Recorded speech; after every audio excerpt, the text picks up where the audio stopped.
Hi friends, Kishan ಅಮ್ಮನ ಅಡುಗೆಗೆ ಸ್ವಾಗತ. ನಮ್ಮ ಚಾನಲನ್ನು ವೀಕ್ಷಿಸುತ್ತಿರುವ ಎಲ್ಲ ವೀಕ್ಷಕರಿಗೂ ಗೌರಿ ಗಣೇಶ ಹಬ್ಬದ ಆರ್ಥಿಕ ಶುಭಾಶಯಗಳು. ಇವತ್ತಿನ ರೆಸಿಪಿ ಬಂದು ಗಣೇಶನಿಗೆ ಪ್ರಿಯವಾದ ಮೋದಕ ಮತ್ತು ಸಿಹಿ ಕಡುಬನ್ನು ಮಾಡೋದನ್ನ ತೋರಿಸ್ಕೊಡ್ತಾ ಇದ್ದೀವಿ. ಕಡಿಮೆ ಸಮಯದಲ್ಲಿ ಬೇಗನೆ ಆಗುವ ಈ ಮೋದಕ ಮತ್ತು ಕಡುಬನ್ನು ಹೇಗೆ ಮಾಡೋದು ಅಂತ ನೋಡ್ಕೊಳ್ಳೋಣ ಬನ್ನಿ. ನೀವೇನಾದರೂ ಇದೇ ಮೊದಲನೇ ಬಾರಿ ನಮ್ಮ ಚಾನಲ್ನ ನೋಡ್ತಾ ಇರೋದಾದರೆ ನಮ್ಮ ಚಾನಲ್ನ ಸಬ್ಸ್ಕ್ರೈಬ್ ಮಾಡ್ಕೊಳ್ಳಿ. ಈಗ ಇದಕ್ಕೆ ಮೊದಲಿಗೆ ಒಲೆ ಮೇಲೆ ಒಂದು ಪಾತ್ರೆಯನ್ನು ಇಟ್ಕೊಂಡು ಬಿಳಿ ಎಳ್ಳು ಇದನ್ನು ಸುಮಾರು ಒಂದು 50 ಗ್ರಾಮ್ನಷ್ಟು ತೊಗೊಳ್ಬೇಕಾಗತ್ತೆ. ಈಗ ಈ 50 ಗ್ರಾಮ್ ಬಿಳಿ ಎಳ್ಳನ್ನು ಸ್ವಲ್ಪ ಬಿಸಿ ಆಗೋವರೆಗೂ ಹುರ್ಕೊಳ್ಬೇಕಾಗತ್ತೆ. ಇದಾದಷ್ಟು ಕಡಿಮೆ ಉರಿನಲ್ಲಿ ಬಿಸಿ ಮಾಡಿಕೊಂಡ್ರೆ ಸಾಕು, ತುಂಬ ಏನು ಫ್ರೈ ಮಾಡ್ಕೊಳ್ಳೋದು ಬೇಡ. ಸ್ವಲ್ಪ ಚಿಟ್ಲತ್ತಲ್ವ ಅಷ್ಟು ಹುರ್ಕೊಂಡ್ರೆ ಸಾಕು. ಈಗ ಇದನ್ನು ಒಂದು ಮಿಕ್ಸಿ ಜಾರ್ಗೆ ಹಾಕೊಳ್ಳೋಣ. ಈ ಬಿಳಿ ಎಳ್ಳು ಫುಲ್ಲು ಈಗ ಇದೇ ರೀತಿಯಲ್ಲಿ ಪೌಡರ್ ಮಾಡಿಕೊಂಡ್ರೆ ಸಾಕು. ಈಗ ಇದನ್ನ ಒಂದು ಬೌಲಲ್ಲಿ ತೆಗೆದಿಟ್ಕೊಳ್ಬೇಕಾಗುತ್ತೆ, ಸಪ್ರೇಟಾಗಿ ಇಟ್ಕೊಳ್ಬೇಕು. ಇದನ್ನು ಇನ್ನೊಂದು ಕಡೆ ಒಲೆ ಮೇಲೆ ಒಂದು ಬಾಣಲೆಯನ್ನು ಇಟ್ಕೊಂಡು ಸುಮಾರು 250 ಗ್ರಾಮ್ನಷ್ಟು ಉರಿಗಡ್ಲೆಯನ್ನು ತೊಗೊಳ್ಬೇಕಾಗತ್ತೆ. ಇದನ್ನು ಸ್ವಲ್ಪ ಬಿಸಿ ಮಾಡಿಕೊಂಡ್ರೆ ಸಾಕು, ತುಂಬ ಏನು ಫ್ರೈ ಮಾಡ್ಕೊಳ್ಳೋದು ಬೇಡ. ಸ್ವಲ್ಪ ಬೆಚ್ಚಗೆ ಅಂತೀವಲ್ವ ಅಷ್ಟಾದರೆ ಸಾಕು, ಏಕೆಂದರೆ ಸ್ವಲ್ಪ ಹಸಿ ಹೋದರೆ ಸಾಕು. ಈಗ ಇದನ್ನು ಒಂದು ಮಿಕ್ಸಿ ಜಾರ್ಗೆ ಹಾಕ್ಕೊಂಡು ಇದೆಲ್ಲ ಸ್ವಲ್ಪ ನುಣ್ಣಗೆ ಪೌಡರ್ ಮಾಡ್ಕೊಳ್ಬೇಕಾಗತ್ತೆ. ಈಗ ಇದ್ರ ಜೊತೆಗೆ 2 ಏಲಕ್ಕಿ ಕಾಯಿಯನ್ನು ಕೂಡ ಹಾಕೊಳ್ಳೋಣ ಉರ್ಗಡ್ಲೆ ಜೊತೆಗೆ. ನೋಡಿ, ಈ ರೀತಿಯಲ್ಲಿ ಪೌಡರ್ ಆಗಬೇಕಾಗತ್ತೆ. ಅಕಸ್ಮಾತ್ ಏನಾದ್ರು ನುಣ್ಣಗೆ ಬಂದಿಲ್ಲ ಅಂತಾರೆ ಈ ರೀತಿಯಲ್ಲಿ ಜರಡಿನಲ್ಲಿ ಇಟ್ಕೊಂಡ್ರೆ ನುಣ್ಣನೆ ಪೌಡರ್ ಬರುತ್ತೆ. ಇನ್ನು ಉಳಿದಿರೋದನ್ನು ಕೂಡ ಇದರಲ್ಲೇ ಹಾಕ್ಕೊಂಡು ಮಿಕ್ಸಿ ಜಾರ್ಗೆ ಹಾಕ್ಕೊಂಡು ಪೌಡರ್ ಮಾಡ್ಕೊಳ್ಬೇಕಾಗತ್ತೆ. ಈಗ ಈ ಉರ್ಗಡ್ಲೆ ಎಲ್ಲ ಪೌಡರ್ ಆದಮೇಲೆ ಸುಮಾರು 300 ಗ್ರಾಮ್ನಷ್ಟು ಬೆಲ್ಲವನ್ನು ತೊಗೊಳ್ಬೇಕಾಗತ್ತೆ. ಉರಿಗಡ್ಲೆ 250 ಗ್ರಾಮ್ ಇದ್ದರೆ ಬೆಲ್ಲ 300 ಗ್ರಾಮ್ನಷ್ಟು ತೊಗೊಳ್ಬೇಕು. ಈಗ ಈ ಬೆಲ್ಲವನ್ನು ಮಿಕ್ಸಿ ಜಾರ್ಗೆ ಹಾಕ್ಕೊಂಡು ಆಗಲೇ ಪೌಡರ್ ಮಾಡ್ಕೊಂಡಿದ್ದೀವಲ್ವ ಉರ್ಗಡ್ಲೆ, ಅದನ್ನು ಈ ಬೆಲ್ಲದ ಜೊತೆಗೆ ಒಂದು 2 ಸ್ಪೂನಷ್ಟು ಸೇರಿಸ್ಕೊಂಡು ಇದನ್ನು ಕೂಡ ಪೌಡರ್ ಮಾಡ್ಕೊಳ್ಳೋಣ. ನೋಡಿ, ಈ ರೀತಿಯಲ್ಲಿ ಪೌಡರ್ ಆಗುತ್ತೆ. ಈಗ ಇದನ್ನೆಲ್ಲ ತೆಗೆದಿಟ್ಕೊಂಡು ಇನ್ನು ಉಳಿದಿರುವಂಥ ಬೆಲ್ಲವನ್ನು ಕೂಡ ಇದೇ ರೀತಿಯಲ್ಲೇ ಪೌಡರ್ ಮಾಡ್ಕೊಳ್ತಾ ಹೋಗಬೇಕಾಗತ್ತೆ. ಈಗ ಇದೆಲ್ಲ ಪೌಡರ್ ಮಾಡಿ ರೆಡಿ ಆದಮೇಲೆ ಈಗ ಇದಕ್ಕೆ ಸುಮಾರು 1 ಕಪ್ನಷ್ಟು ಹಸಿ ತೆಂಗಿನಕಾಯಿ ತುರಿಯನ್ನು ಹಾಕ್ಕೊಳ್ಬೇಕಾಗತ್ತೆ. ನಾವು ಈ ಸಿಹಿ ಕಡುಬು ಮಾಡುವಾಗ ಹಸಿ ತೆಂಗಿನಕಾಯಿ ಉಪಯೋಗಿಸ್ಕೊಂಡ್ರೆ ಒಳ್ಳೆಯದು. ಈಗ ಇದ್ರ ಜೊತೆಗೇ ಪುಡಿ ಮಾಡಿ ಇಟ್ಕೊಂಡಿರೋಂಥ ಬಿಳಿ ಎಳ್ಳನ್ನು ಕೂಡ ಹಾಕೊಳ್ಳೋಣ. ಹುರಿದು ಪುಡಿ ಮಾಡಿ ಇಟ್ಕೊಂಡಿರೋಂಥ ಎಳ್ಳು. ಈಗ ಈ ಉರ್ಗಡ್ಲೆ ಪುಡಿ, ಬೆಲ್ಲದ ಪುಡಿ ಮತ್ತು ಹಸಿ ತೆಂಗಿನಕಾಯಿ ತುರಿ, ಎಳ್ಳು ಇದಿಷ್ಟನ್ನು ಕೂಡ ಚೆನ್ನಾಗಿ ಮಿಕ್ಸ್ ಮಾಡ್ಕೊಳ್ಬೇಕಾಗತ್ತೆ. ಎಲ್ಲ ಹೊಂದ್ಕೊಳ್ಳೋವರೆಗೂ ಚೆನ್ನಾಗಿ ಮಿಕ್ಸ್ ಮಾಡಿಟ್ಕೊಳ್ಳೋಣ. ಈ ಮಿಶ್ರಣವನ್ನು ನೀವು ಎಷ್ಟು ದಿವಸ ಬೇಕಾದ್ರೂ ಇಟ್ಕೊಳ್ಬೋದು. ಅಂದರೆ ತೆಂಗಿನಕಾಯಿ ತುರಿ ಮಾತ್ರ ಮಿಕ್ಸ್ ಮಾಡ್ಕೊಳ್ಬೇಡಿ. ಬೆಲ್ಲ ಮತ್ತು ಉರ್ಗಡ್ಲೆ ಹಿಟ್ಟು ಮತ್ತು ಎಳ್ಳು ಇದಿಷ್ಟನ್ನು ಕೂಡ ಮಿಕ್ಸ್ ಮಾಡಿ ಮಾಡಬಹುದು. ನೀವು ಯಾವಾಗ ಮಾಡ್ತೀರಾ ಆ ಟೈಮ್ನಲ್ಲಿ ತೆಂಗಿನಕಾಯಿ ತುರಿಯನ್ನು ತುರಿದು ಹಾಕ್ಕೊಳ್ಬೋದು. ಈಗ ಇದೆಲ್ಲ ರೆಡಿ ಆದಮೇಲೆ ಇದನ್ನು ಮುಚ್ಚಿಟ್ಕೊಳ್ಬೋದು. ಈಗ ಇನ್ನೊಂದು ಕಡೆ ಈ ಕಡುಬನ್ನು ಮಾಡೋದಕ್ಕೆ ಹಿಟ್ಟನ್ನು ರೆಡಿ ಮಾಡ್ಕೊಳ್ಬೇಕಾಗುತ್ತೆ, ಅಂದರೆ ಮುದ್ದೆನ ರೆಡಿ ಮಾಡ್ಕೊಳ್ಬೇಕಾಗುತ್ತೆ, ಬಿಳಿ ಮುದ್ದೆ. ಈಗ ಒಲೆ ಮೇಲೆ ಒಂದು ಪಾತ್ರೆಯನ್ನು ಇಟ್ಕೊಂಡು ಇವಾಗ ನಾವು ಹಿಟ್ಟು ಯಾವ ಪಾತ್ರೆಯಲ್ಲಿ ಹಾಕ್ಕೊಳ್ತೀವಿ ಅದೇ ಪ್ರಮಾಣದ ನೀರನ್ನು ಹಾಕ್ಕೊಳ್ಬೇಕಾಗತ್ತೆ. ಈಗ ನಾವು ಒಂದು ಬೌಲಷ್ಟು ಅಕ್ಕಿ ಹಿಟ್ಟು ಹಾಕೊಳ್ಳೋದ್ರಿಂದ 1 ಬೌಲ್ನಷ್ಟು ನೀರನ್ನು ಹಾಕ್ಕೊಂಡಿದ್ದೀವಿ. ಈಗ ಇದಕ್ಕೆ ರುಚಿಗೆ ತಕ್ಕಷ್ಟು ಪುಡಿ ಉಪ್ಪನ್ನು ಹಾಕ್ಕೊಳ್ಳೋಣ. ಈಗ ಈ ಉಪ್ಪಿನ ಜೊತೆಗೇ 2 ಸ್ಪೂನಷ್ಟು ತುಪ್ಪವನ್ನು ಹಾಕ್ಕೊಳ್ಬೇಕಾಗತ್ತೆ. ಟೇಸ್ಟಿ ಚೆನ್ನಾಗಿ ಕೊಡುತ್ತೆ ಅನ್ನೋ ಇದಕ್ಕೋಸ್ಕರ. ಯಾವುದೇ ಸಿಹಿ ತಿಂಡಿ ಮಾಡುವಾಗ ಉಪ್ಪು ಹಾಕ್ಕೊಂಡ್ರೆ ಟೇಸ್ಟಿ ಚೆನ್ನಾಗಿ ಕೊಡುತ್ತೆ. ಈಗ ಇದನ್ನೇನು ಸ್ವಲ್ಪ ಬಿಸಿ ಆಗ್ತಾ ಇದೆ ಅನ್ನುವಾಗ 1 ಸ್ಪೂನಷ್ಟು ಅಕ್ಕಿ ಹಿಟ್ಟು ಹಾಕ್ಕೊಳ್ಬೇಕಾಗತ್ತೆ. ಅಕ್ಕಿ ಹಿಟ್ಟು ಹಾಕ್ಕೊಂಡು ಸ್ವಲ್ಪ ಕುದಿ ಬರೋದಕ್ಕೆ ಬಿಡಬೇಕು.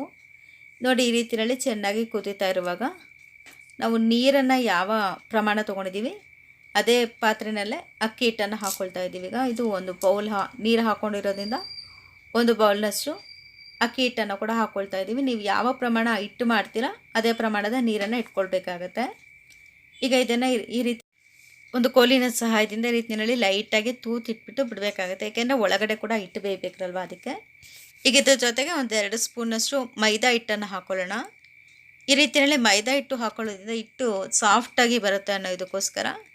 ಈಗ ಇದು ಒಂದು 2ರಿಂದ 3 ನಿಮಿಷದವರೆಗೂ ಮೀಡಿಯಮ್ ಉರಿನಲ್ಲಿ ಚೆನ್ನಾಗಿ ಈ ರೀತಿಯಲ್ಲಿ ಕುದಿಯೋದಕ್ಕೆ ಬಿಡಬೇಕಾಗತ್ತೆ.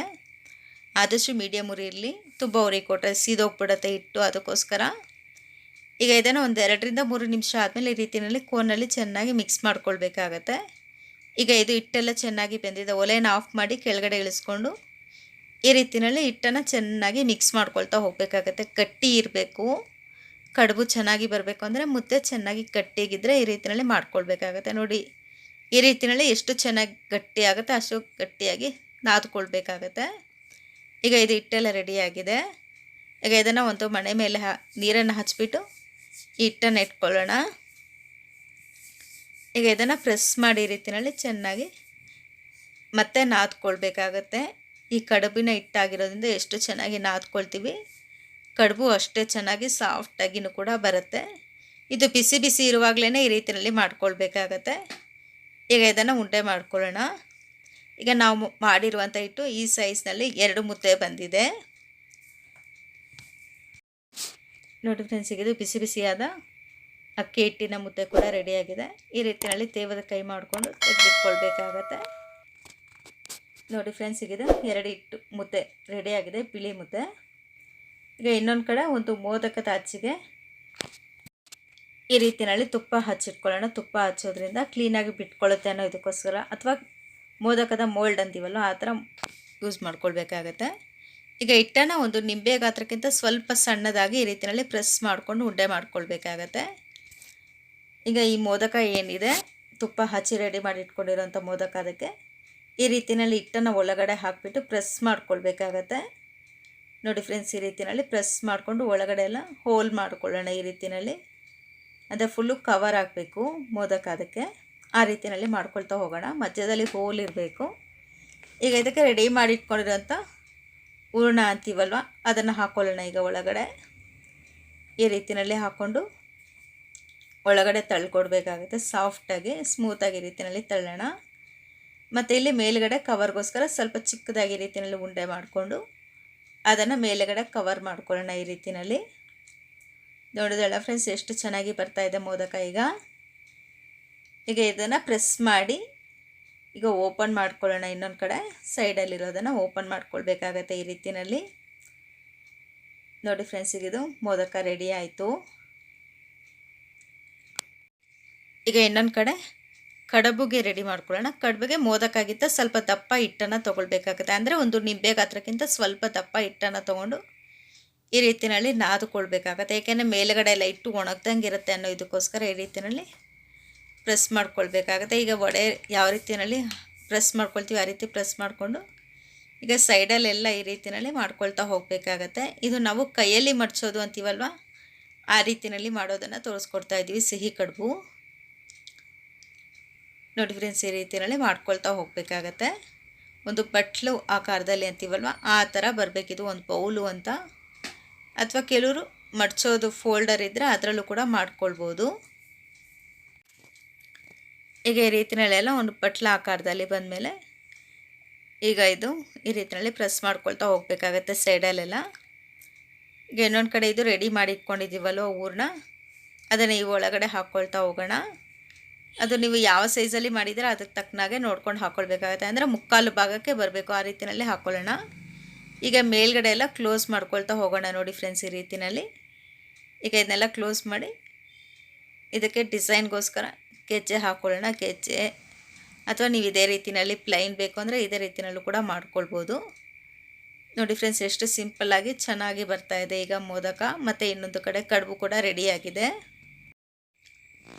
ನೋಡಿದ್ರಲ್ವ ಫ್ರೆಂಡ್ಸ್ ಎಷ್ಟು ಚೆನ್ನಾಗಿ ಬಂದಿದೆ, ರುಚಿಕರವಾದ. ಮತ್ತು ಗೌರಿ ಗಣೇಶ ಹಬ್ಬಕ್ಕೆ ಸಿಹಿ ಕಡುಬು ಮತ್ತು ಮೋದಕ ಎರಡು ಕೂಡ ರೆಡಿಯಾಗಿದೆ. ನೀವು ಕೂಡ ಮನೆಯಲ್ಲಿ ಈಸಿಯಾಗಿ ರೀತಿ ಟ್ರೈ ಮಾಡಿ ನೋಡಿ. ಮತ್ತು ಯಾವ ರೀತಿ ಬಂತು ಅಂತ ಕಮೆಂಟ್ಸ್ ಮೂಲಕ ನಮಗೆ ತಿಳಿಸಿ. ಲೈಕ್ ಮಾಡಿ, ನಮ್ಮ ಚಾನಲ್ನ ಸಬ್ಸ್ಕ್ರೈಬ್ ಮಾಡಿ. Thank you friends.